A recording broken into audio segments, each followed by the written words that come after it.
ময়মনসিংহ কোতোয়ালি থানা মেন সদরে পড়ছে আমার বাসা। আর কিছু কিছু ভাই বোনেদের এরকমভাবে কিছু প্রশ্ন করো, আসলে সেই প্রশ্নের উত্তরগুলো আমার কাছে জানা নাই। তো জানা থাকলেও মনে করো যে আসলে বললেও তোমরা কখনো বিশ্বাস করবে না। তো এই যে অনেকে জিজ্ঞেস করে যে আপু তোমার বয়স কত, এইটা একটা কমেন্ট হইতে পারে। আমার বয়স কি দেখে কি মনে হয় যে 15-16? তো অনেকেই বিশ্বাস করে না। তো অনেকগুলো ভিডিওর মধ্যে বলছি যে আমার বিয়ে শাদী হয়েছে, পোলাপান আছে, সংসার আছে। তো এইগুলো আসলে কেউ বিশ্বাস করতে চায় না। কেন রে ভাই, আমার বয়স কি দেখে কি 15 মনে হয় নাকি আরও বেশি হইব? তো আমি সৌদি আরবে কিন্তু মনে করো 2016 সালে আসছি। আমার পবার জীবনই মনে করো যে 10-12 বছর হয়ে যাইতেছে গা। আর এই জায়গার মধ্যে কি আমার বয়স কি 16-17 হইতে পারে? আমার মনে করো নাতি নাতকের সবাই আছে। তো এইগুলো আসলে যদি বাংলাদেশ যাই, তাছাড়া মনে করো যে তোমাদেরকে আমি বিশ্বাস করাইতে পারবো না। আমার কথাগুলো আসলে কেউ বিশ্বাস করে না, জানি না কে লিগা। যে আসলে বাহিরের রাষ্ট্রে কি কাজ করলে কি মানুষের বয়স কমে না বাড়ে, সেটা একটু সবাই বলবা। যারা আমার কলিজার ভাই বেড়াদর, তাদের এমন কিছু প্রশ্ন পায়, আসলে কি বলবো, যে আমার বয়স যদি মনে করো 40 হয়ে থাকে, তাহে তোমাদের কমেন্ট পায়, তোমাদের ভালোবাসা পায়, আমার মনে হয় যে আরো বয়স মনে হয় যে 20 বছর কমে যেতেছে, এরকমটাই মনে হয়।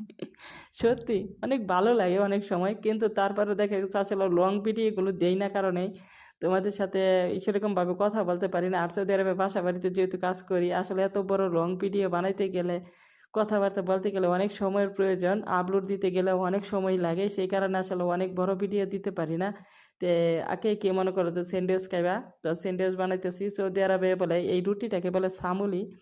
আর এই সামুলির ভিতরে যেটা বলা হয়েছে এটাকে বলে আমরা জিবনে। তো তোমরা বাংলাদেশের মানুষ কি বলো অবশ্যই কমেন্টে বলবে। আর প্রবাসী বোনটাকে যদি ভালো লাগে অবশ্যই পাশে থাকবে। আমি আলহামদুলিল্লাহ এই ইউটিউবে মোটামুটিভাবে সাড়া পাইছি, আর ফেসবুকে তো আরও অনেক আগেই এক ধাপ উপরে উঠে গেছি। 2টা পেজে আমার কন্টেন্ট মনিটাইজেশন সেট আপ পাইছি। আর ওইটা থেকে আমার আলহামদুলিল্লাহ তোমাদের দোয়া ভালোবাসা পর্যাপ্ত পরিমাণে অল্প সময়ের ভিতরে এত পরিমাণে সাপোর্ট পাইছি। আর আশা করি যে ফেসবুকে ঢুকলে অবশ্য বুঝতে পারবে যে আমার ভিডিওগুলো যাদের সামনে যায় তারা তো অনেকেই বলে যে আসলে আপু তুমি অল্প সময়ের ভিতরে এত পরিমাণে আগায় গেছো। আসলে একা একা কখনোই কোনো কিছু সম্ভব না। মানুষের ভালোবাসা হচ্ছে সবচাইতে বড়।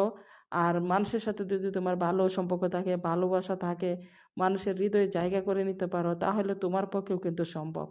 এই প্ল্যাটফর্মে কারো পিছনে লাগিয়া কেউ মনে করে সফলতা পায় না।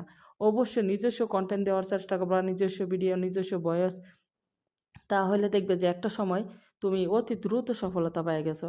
এই যে আজকে মনে করো যে সাদা ভাত রান্না করছি, তো এই সাদা ভাত এখন যে কি দিয়ে খাই আমার না নিজেও ভাইবা পাইতেছি না। তো ওইখানে আমি আবার প্রায় সময় একটা কিছুটা অবশ্য মরিচ টরিচ